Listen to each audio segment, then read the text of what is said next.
we will ask you for a second to take away your thoughts or your observations about your current world just for a moment and come back to the fact that you are alive. In this moment right now, you are alive. Yes, you are not watching this from outside the body. You are in your body, you are alive, and you are transmitting consciousness out into the world, just as we are transmitting consciousness energy to and through you as you connect with us. So you are quite magnificent, shiny, and universal in this moment. Isn't that fun? That is the beauty of getting to be an embodied consciousness in human form. And one of the things we will tell you is the fastest way to heal your planet right now would be joy. If enough people on this planet were to feel, be in joy, and spread joy around the planet, you would be surprised how quickly the consciousness would shift. Now, this is the interesting part.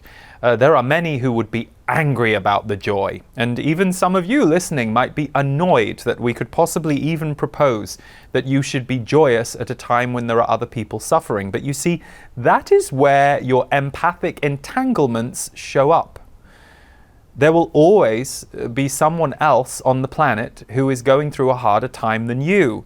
And you overly focusing on that at the expense of yourself does them no service. We are not saying do not have compassion. We are not saying do not help. It's very important that you help each other. And we know that for many of you, one of the most purposeful things that you can experience is to offer your help to another being who is in need or who is in suffering. But you have to be careful about watching the suffering in the world as if you are watching Netflix for 24/7. It doesn't do you good to watch Netflix 24/7, by the way. We do not mean to in any way rain on anyone's parade here, but after a while you will go into a certain comatose state. Some of it is very nice and brings a lot of color to your lives, and for many of you, you use certain television programs like you would use the dream state to mirror yourself to you, to mirror your life to you, to mirror other lives to you. You use it very much like a viewing mirror. And of course, you have to be discerning about what you are watching in that viewing mirror and whether or not it is resonant for you, whether or not the frequency is good for you, whether or not the frequency is uplifting for you. So, the reason we say you must not watch the suffering of the world and only watch that channel is then that is all you will see. That is all you will become. So by all means, be compassionate. By all means, help where help is needed. But when you are not on call as the empathic nurse to the next person in suffering, what are you going to do with your energy field? Are you going to recover it? Are you going to reset it? Are you going to balance it? Are you going to let it be in joy? Because joy emanates. Why is it that so many of you light up when you see a group of children playing or a group of adults playing?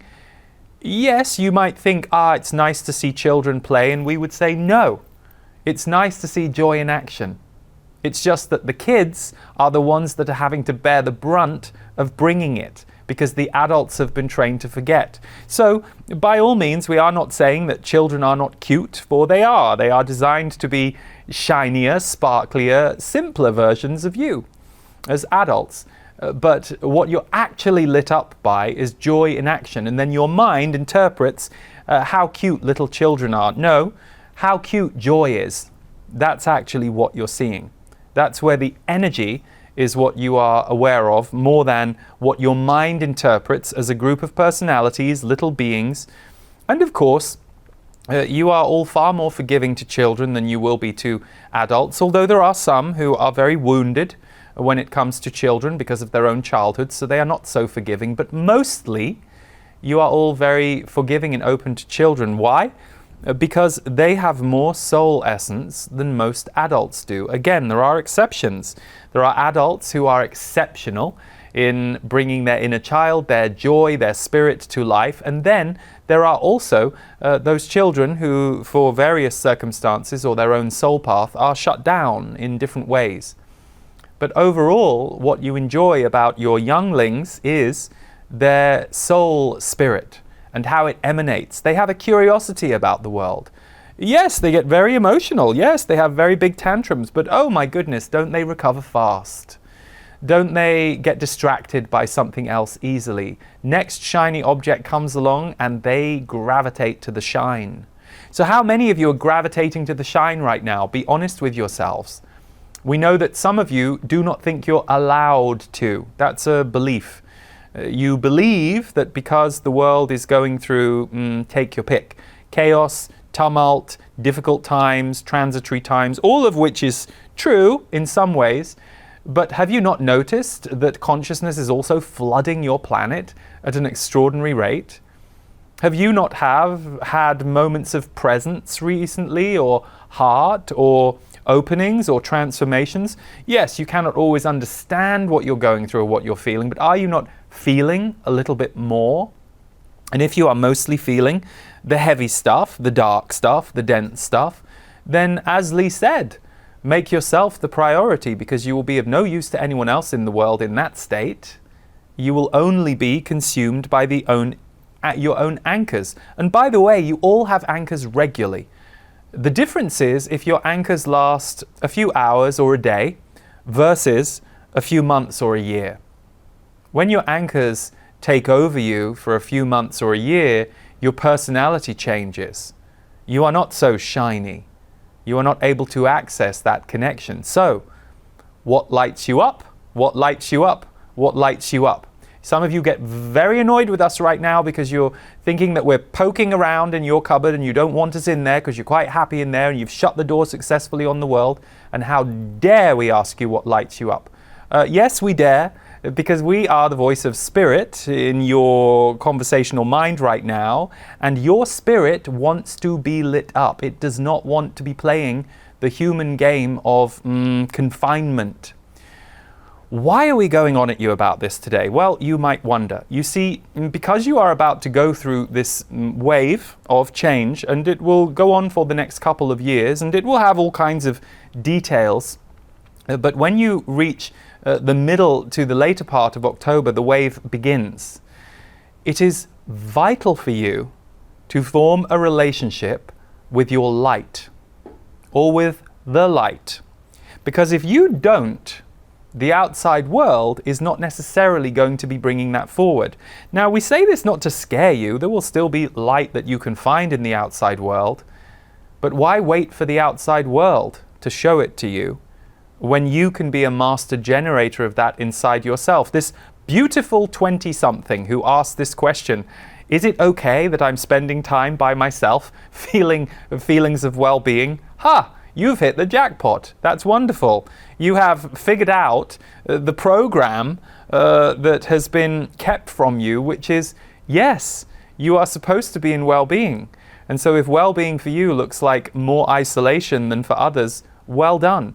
If well-being for you looks like more community than isolation, there are a whole group of you in this group who are just beginning to realize, oh, I did not know how much I've missed community the last 2 or 3 years. And as I am reintegrating with community, I feel better. What a surprise. So, what is your light point? What is your light focus? What lights you up? And again, we will say, what lights you up does not look the same on everybody. Your mildly hysterical friend who constantly breaks down into fits of giggles and laughter and can't stop hugging everybody, you slightly admire her, you also slightly judge her because you can't quite get your head around it. It doesn't always look like that for everybody. That's how she is in her joy. Your joy might be quiet, and a mild Mona Lisa smile comes across your face, and that's all it is. So joy is personal. Joy does not always look like hysterical abandon. Joy sometimes looks like the most meditative peace inside your heart and mind that brings you to a still point. And guess what? Joy is contagious. You do not have to inflict joy upon someone else for them to feel it in your energy field.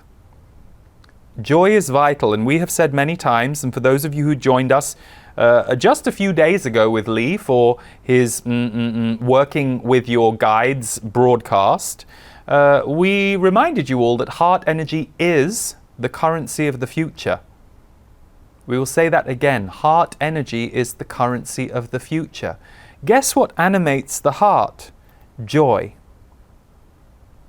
Joy animates the heart, it warms up the heart, it brings it back online. So joy can look like all kinds of pleasures, but it can also look like all kinds of peace. And we should clarify here, joy is not a quick fix that you then have to recover from. Many of you, and you know this to be true on your planet, you have seen the ravages of addiction, where an imbalance is so strong in a person that they try to, shall we say, propel themselves away from their pain by some temporary high that then costs their body and their body chemistry, sometimes in dangerous or fatal ways, but other times in ways that they have to recover their energy. So they are swinging constantly between the high and the low. That's not the kind of joy we're talking about.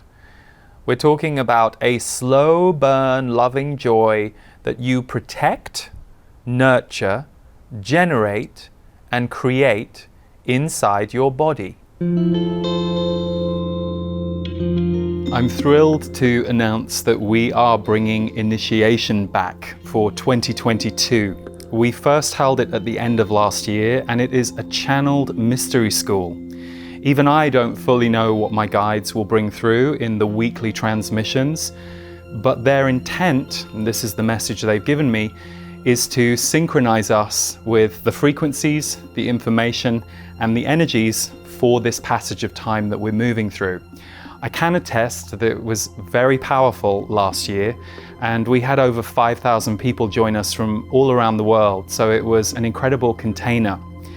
This year, we are starting initiation on October 26th, and for those of you who would like to join us live, I will be doing weekly live broadcasts where I channel my guides for 90 minutes each time. And in between those live broadcasts, I like to deliver what I call a calibration video, where I will guide you through the energetic and psychological process that we go through. If you want to watch it on replay, you will have lifetime access to all of the material.